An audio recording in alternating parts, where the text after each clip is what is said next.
मौजूद हैं ज़ैनिक इमाम बारगाह में 9 मुहर्रम में शहनशाह नकवी साहब इल्लामा शहनशाह नकवी साहब यहाँ मजलिस पढ़ा रहे हैं और अली ज़ैदी साहब करंगी की डीसी में अली ज़ैदी साहब डीसी करंगी वो भी यहाँ इस मजलिस में शरीक हैं। बड़ी सख्त सिक्योरिटी हाई अलर्ट की गई है इस इमाम बारगाह की और इल्लामा शहनशाह नकवी साहब की सख्त प्रोटोकॉल में यहाँ आए हैं और बहुत सख्त सिक्योरिटी यहाँ मौजूद है। इसके बाद मजलिस के बाद इनका जुलूस यहाँ से रवाना होगा, जुलूस भी यहाँ से निकलेगा। इसके बाद शहनशाह नकवी साहब यहाँ से जाएंगे आई थिंक जौहर में मजलिस है इनकी, जौहर में मजलिस पढ़ाएंगे वो।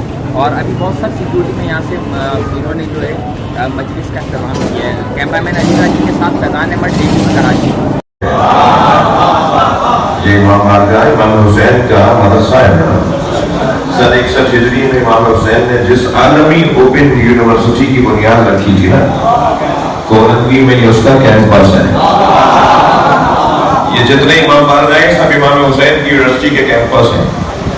और यहाँ पढ़ाने वाला भी जो आता है और जो पढ़ने आता है दोनों जूतियां उतार के आते हैं। मौला अली ने जूतियों का नाम दुनिया रखा है, हम अपनी दुनिया बाहर छोड़ कर आते हैं। ऐसी तालीम कहीं भी नहीं है।